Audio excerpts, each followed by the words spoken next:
नमस्ते दोस्तों। आज हम श्री हरिवंश पुराण विष्णु पर्व की 44वें अध्याय का श्रवण करेंगे, जिसके अंतर्गत श्रृंगार के साथ युद्ध का वर्णन किया गया है। आइए सुनते हैं कथा विस्तार से। वैशंपायन ने कहा, उनके आगमन की सूचना पाकर और यह सोचकर कि वे नगर पर हमला करेंगे, युद्ध में भयानक और इंद्र की शक्ति से संपन्न राजा श्रृंगार को निकाल दिया गया।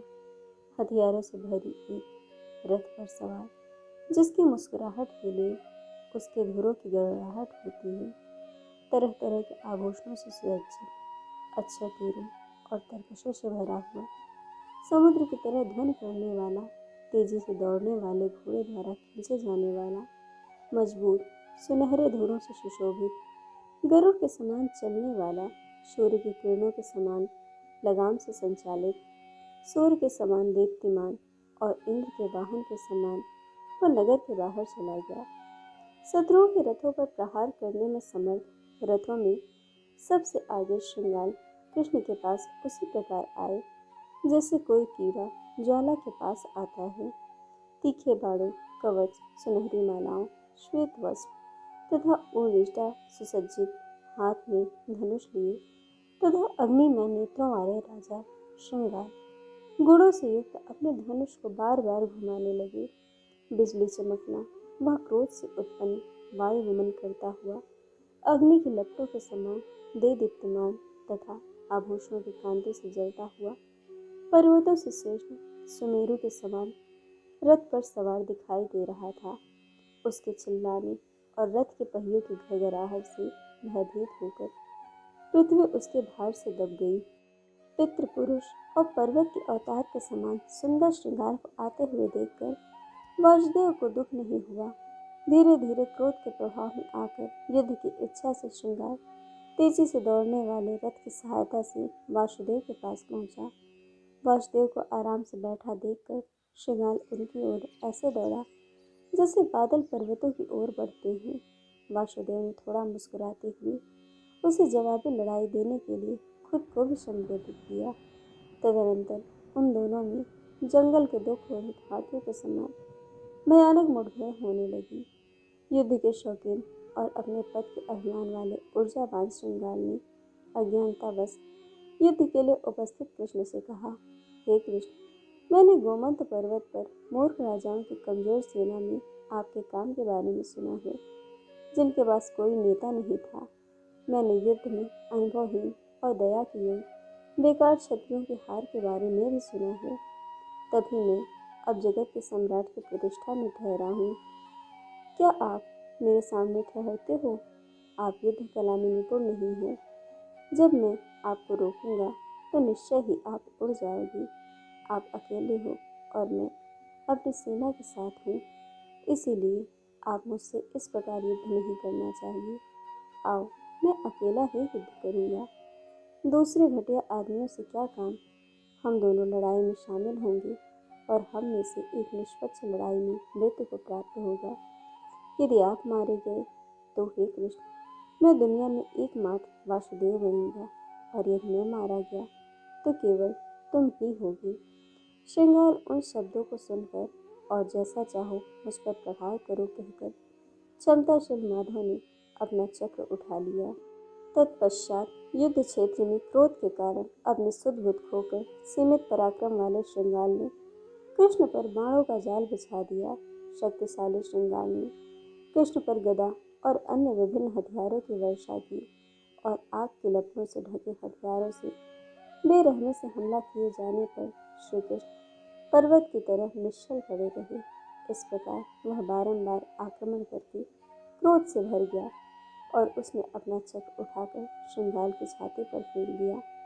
युद्ध में भयभीत, अहंकार से भरे और क्षत्रिय कर्तव्यों का पालन करने वाले अत्यधिक शक्तिशाली श्रृंगार को मारकर चक्र सुदर्शन अपने गुरु के हाथ में लौट आया। चक्र से हृदय विदीर्ण होने पर जीवन और आनंद से वंचित श्रृंगार भी कटे हुए पर्वत के समान लहलुहान होकर गिर पड़ा। राजा को वज्र से गिरे पर्वत के समान गिरा देखकर उसके सैनिक निराश हो गए और अपने राजा के मरने पर भाग गए। कुछ अपने स्वामी के मरने से शोक से पीड़ित हुए और उदास हो गए और नगर में घुसकर वहां रोने लगे। कुछ लोग अपने गिरे हुए राजा को त्यागने और शुभ संस्कार करने में असमर्थ हो गए। वे दुख से भरे हुए हृदय से वहां विलाप करने लगे।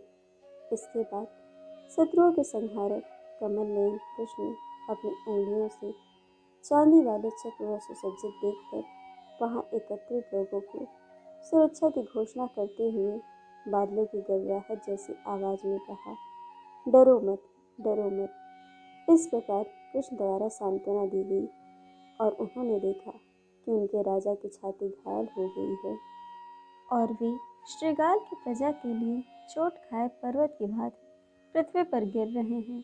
और मंत्री बुरी तरह से आंसू बहाने लगे और उनके पुत्र के समान दुख से भर गए हैं। उनका रोना और नगरवासियों का कर्कश शब्द सुनकर शिंगला की रानियां अपने पुत्रों समेत रोती हुई नगर से बाहर निकली। वे रणभूमि में पहुंचकर अपने योग्य राजपति को उस दुर्दशा में पड़ा हुआ देखकर अपनी छाती पर हाथ मारकर विलाप कर रोकने लगी। वे स्त्रियां अपने स्तनों पर प्रहार करती हुई और अपने घुंघराले बालों को बेरहमी से नोचती हुई कर्कश स्वर में रोने लगी और भयंकर दुख से पीड़ित होकर आंसुओं से भरी आंखों से वे उखड़ी हुई और बुरी तरह संभली हुई लताओं की भांति अपने पति के शरीर पर गिर पड़ी। आंसुओं से भरी हुई रानियों की आंखें जल में बिछे हुए कमल के समान चमक रही थी। वे अपने पति को इस प्रकार गिरा हुआ देखकर छाती पीटकर और उनके कामों के विषय में कहकर विलाप करने लगी। तब वे महिलाएं अपने रोते हुए लड़के, जिनका नाम शक्रदेव था, को अपने पति के पास ले गईं और दोगुनी ताकत से चिल्लाने लगी, हे वीर, पराक्रम से संपन्न होते हुए भी आपका यह पुत्र प्रशासन की कला में निपुणता प्राप्त नहीं कर सका है। तुम्हारे बिना वह अपने पिता की गरिमा को कैसे प्राप्त कर सकेगा। रोती हुई और श्रृंगाल की सुंदर रानी पद्मती अपने पुत्र को साथ लेकर वासुदेव के पास पहुंची और बोली, यह तो राजा का पुत्र है जिसे हे वीर तूने युद्ध में कामों से घात किया है। वह आपकी शरण चाहता है। यदि उसका पिता तेरे आगे झुककर तेरी आज्ञा का पालन करता तो उस पर एक ही बार से इस प्रकार आक्रमण न होता। यदि इस दुष्ट राजा ने तुझसे मित्रता की होती तो प्राण जाने पर भी पृथ्वी पर शरण न लेता। हे वीर, हे निष्पाप कृष्ण, क्या आप अपने पुत्र की तरह अपने मृत मित्र के इस पुत्र, उसकी जात को कायम रखने वाले की रक्षा करते हैं। श्रृंगाल की रानी की बातें सुनकर वक्ताओं में श्रेष्ठ यदि कुल के कृष्ण ने उनसे नम्रता पूर्वक कहा, हे रानी, इस दुष्टात्मा से हमारा क्रोध दूर हो गया है। हमने अपना आपा वापस पा लिया है और हम उसके मित्र हैं। हे पवित्र स्त्री, आपके अनुग्रह के वचनों से मेरा क्रोध शांत हुआ है।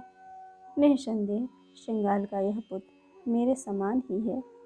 मैं उन्हें सुरक्षा की घोषणा करता हूँ और खुशी खुशी उसे राजा नियुक्त करता हूँ। पुरोहित, मंत्रियों तथा प्रजा को बुलाकर तुम उसे उसके पैतृक सिंहासन पर बिठाओ। इसके बाद स्थापना समारोह करने के लिए प्रजा, पुजारी और मंत्री राम और केशव के सामने उपस्थित हुए। राजकुमार को सिंहासन पर बिठाकर शक्तिशाली जनार्दन ने उस पर दिव्य जल छिड़का। श्रृंगाल के पुत्र को करावीरा नगर में स्थापित करके कृष्ण उसी दिन चले जाने की इच्छा की। युद्ध में प्राप्त घोड़ों द्वारा खींचे जाने वाले रथ पर सवार होकर कृष्ण उसी प्रकार चले गए जैसे वशाव देवलोक में प्रवेश कर रहा था। युद्ध में भयानक श्रृंगाल को एक वाहन पर बिठाकर अपने शत्रुओं का दमन करने वाले धर्मात्मा शक्रदेव अपनी माँ और प्रजा के साथ लड़कों, युद्ध लोगों और युवा युवतियों के नेतृत्व में पश्चिमी क्षेत्र में कुछ दूरी तक गए। उन्होंने अपने पिता का विधि विधान से अंतिम संस्कार किया। इसके बाद उसने मृत राजा का नाम लेते हुए उसके पक्ष में जल का तर्पण और हजारों अन्य अत्येष्टि उपहार अर्पित किए। इस प्रकार अपने पिता की मृत्यु से दुखी होकर राजा शक्रदेव ने उनका जलाभिषेक किया और अपने नगर में प्रवेश किया। दोस्तों, इस प्रकार श्री हरिवंश पुराण विष्णु पर्व का 44वां अध्याय पूर्ण हुआ। कथा आपको कैसी लगी ये हमें कमेंट करके ज़रूर बताइएगा और चैनल को सब्सक्राइब, वीडियो को लाइक शेयर करना बिल्कुल मत भूलिएगा। वीडियो देखने के लिए आप सभी का बहुत बहुत धन्यवाद। जल्द मिलेंगे कथा के अगले अध्याय के साथ।